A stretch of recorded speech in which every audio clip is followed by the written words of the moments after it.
you spotted this, but and one of probably everyone's going, well, why is he not playing more? But I think he's still trying to understand and learn the game over here. And there was a point where Kane, like it looked like he wanted to go and press, and Kane was just held his hands out and said, like, no, just hold your shape, hold the position the way you are, and we'll just defend. We'll hold our position in this shape now, rather than so. If he's told to go and press, he'll go and put the pressure on, and he's starting to understand like the angles to run, to cut off the passes and stuff like that, and how to go with a bit more urgency and a bit more pace.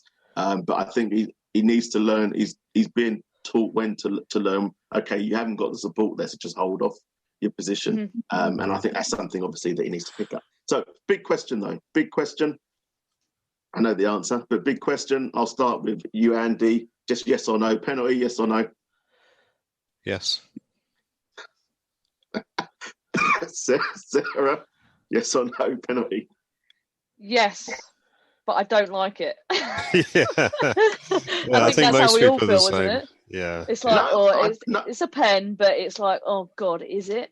He's done the defender. He's absolutely done No, it. he's done him, but the thing is with Cash, he's gone to ground. And every coach will tell you, don't go to ground. Just stay on your feet. Well, Cash has gone to block the cross, hasn't he? He's slid to block the cross. Yeah. But and I personally think it's a penalty all day long, right?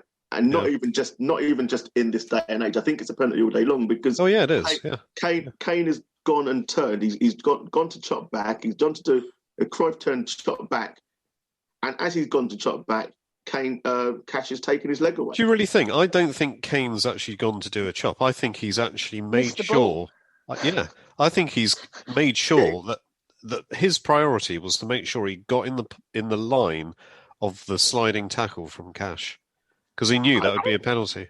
I think you two better wash your mouths out. I tell you, I'm not. Listen, I think it's fantastic. Yeah, How many years have we been banging on about, and he's an English centre forward, so I'm going to say it, banging on about English centre forwards and English players in general doing the dirty work that always undoes us at international competition and international level. We've got someone who's doing it, and we're punching him down for it. And I'm like, Jesus, do you know what?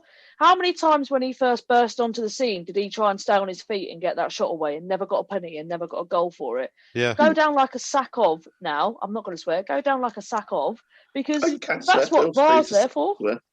I get in trouble for it. No. Say potatoes. Say potatoes if you want to say potatoes. Say potatoes, yeah. But yeah, no, I just think I'm really proud that we've got someone who's becoming that. Okay, I'm going to swear now. That bastard that Mourinho likes, the Costa for Chelsea, etc. I'm glad that we've got someone that does it, but it's. He knew what he was doing. Yeah, but the thing I don't think there's anything wrong with it, but he knew. But what he was doing. Let me put this in perspective as well, because this is different to Salah just falling on the floor as if he's been shot by a sniper. And it's different to Jamie Vardy, who trips himself up when he goes past the defender. This was Kane actually putting himself in a position to be fouled. So why, if that's the case, it's the same thing that Grealish does throughout a game, but he just did it in the penalty area. So why does he get so much? Why does he get so much grief? Gary Lineker went to the trouble of quote retweeting Sky Sports Premier League and tagging Harry Kane in it and saying that Harry Kane was a tad unscrupulous, and I don't even want to use the words He's that I a want secret to use Arsenal to describe. fan, I reckon, Yeah. It's the only thing I can think of is how much he likes to stab the knife into Spurs, considering he's meant to be such a legend. Yeah. He's got to be closet gooner, isn't he, Gary? Oh yeah, he's closet, definitely. So anyway, the last point I want to raise about the game was, unless you two have any other points to raise about the game, is the post match reaction. So Mourinho at the end of the game, he went over and gave John Terry an embrace. Right, had a chat. I want him out of my club now. I want him out. I had a chat with him, right? and put this up on Instagram, bearing in mind we've won the game. All right? If we'd lost the game, maybe like my reaction would be different, and maybe I think other people's reaction would justifiably be different. But the amount of overreaction that I've seen on social media today about how he's a Chelsea scum and why is he hugging Chelsea scum, and this is the same as if we saw, not even if we saw, but when we talk about Harry Redknapp, right? We talk about Harry Redknapp, and every time we talk about Harry Redknapp, the first thing everyone says is, all right, Nico, it's Harry. We're getting the boys back together. All right, Nico, it's Crouchy. It's the same thing, isn't it? Yeah. Those are his players. Those are his recognised players. Those are the players that you associate with Redknapp.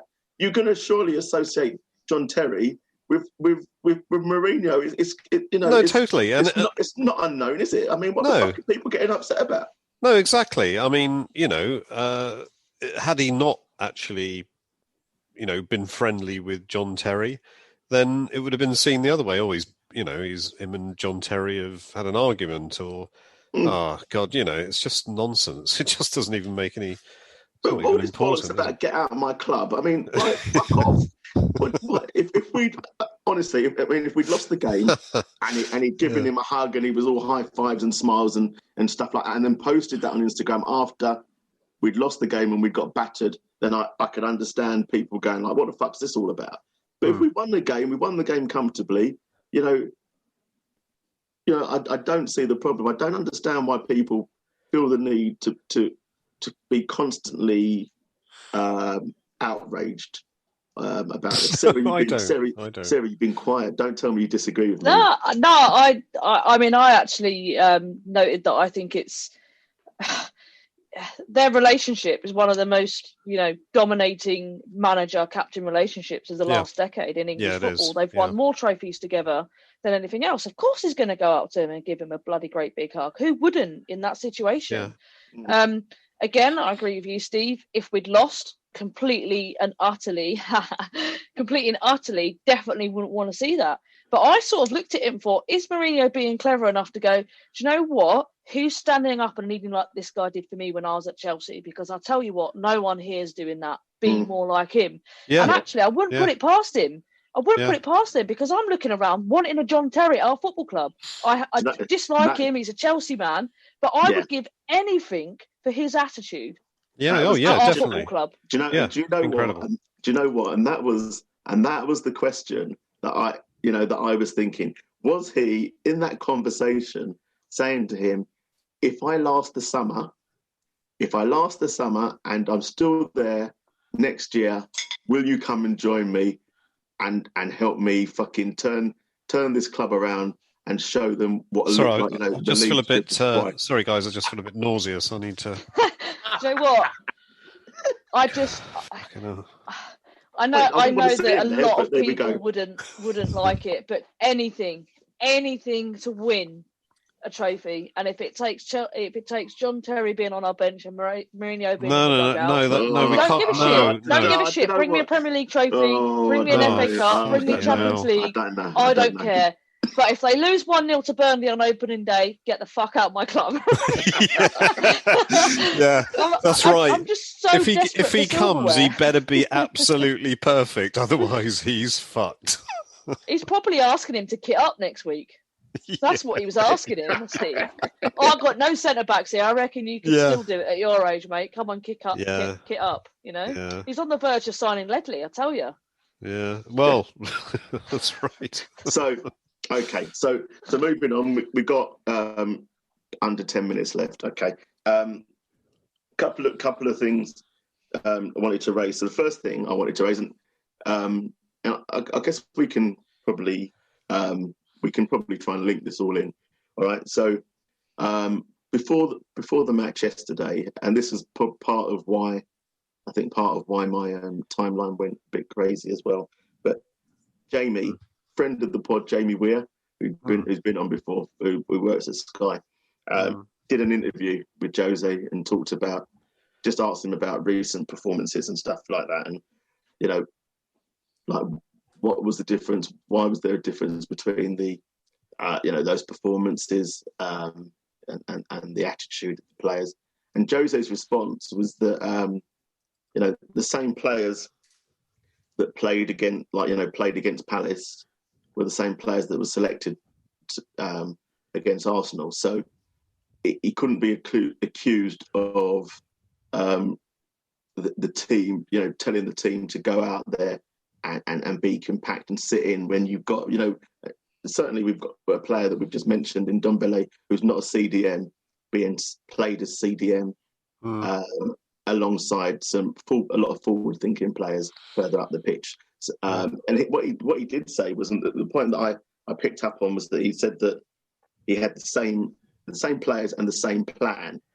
Now, isn't that a problem? Is that not surely a problem? Because the plan that you look to utilise against a defensively minded Crystal Palace, predominantly defensively minded Crystal Palace, surely isn't going to work against a more attacking minded Arsenal, is it? Do you not need a different? I mean, if you listen to Iheanacho, if you listen to the Leicester game, the Leicester, I watched the Leicester game and listened to the post-match interview with Iheanacho the other day, and then you listen to some of the interviews that Maddison has given as well for Leicester post-match, and they both talk about how the game plan that they worked on, the tactics that they worked on during the week for that in lieu of that game that they were playing, how they worked really hard on it and it came to fruition and it was a really good game plan. So, tactically. So do you not,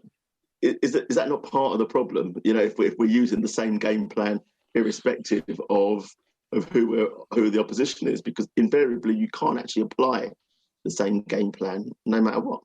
It doesn't make sense, does it? It doesn't make sense that he's done that, to be honest. Where you going, Andy? Just going out the window. I'm just had enough. Oh, you can't see. You literally just walked off camera. It was just getting a bit hot in here. Oh, sorry. Sarah, what are your thoughts? I think we need a director, don't we?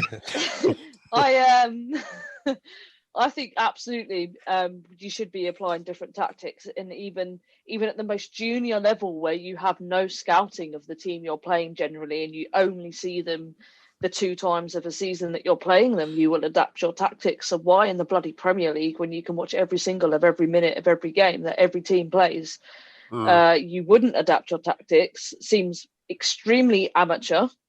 And I can only assume that he believes his squad are incapable of adapting, and therefore saying, well, we'll just stick with this one because most of the time we'd be okay.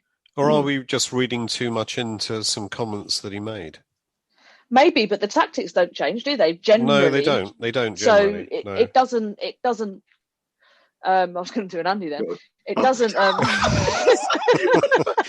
It's a new trend. Yeah. It doesn't.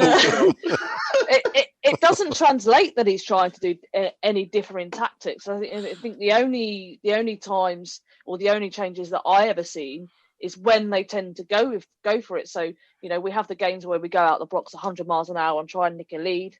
And then we have the games where we go, well, actually, this is Palace. If they get the lead, they're going to be really bloody difficult to break down. So we'll be a bit tighter. We'll give them a bit of the ball. We'll get them comfortable. And after 15, 20 minutes, when we feel like they're really comfortable, bang, we'll go get them. But it's the same tactic. Keep it tight. Go and get it. Isn't that the issue? You know what you've just said? That's exactly what Mourinho would have said to the players beforehand. I don't disagree. This is Palace. And therefore, that changes, irrespective of them saying that I want us to be on the front foot, I want us to press high, that changes their mindset. By the way, this is Palace. If they nick a goal, they're going to sit back and make it harder for you. And over the last 2 years, you don't go and break down teams that do that. But we are breaking those teams down this year, in my opinion. Even if we do manage to slip behind them, our front 6 really, as a group, are the 6 or 7 players you can rotate in and out of there. But barring City, I don't know that there's better. Yeah, I agree. In terms of overall quality, all of that's fine. It's the other end of the pitch which we've had. Yeah. Which is why I don't think we should be going in and going tight. But as you said, Mourinho is risk averse and he just doesn't want to do it. No, that's right. He won't. Good stuff. We've got 3 minutes left. Steve's done. nearly.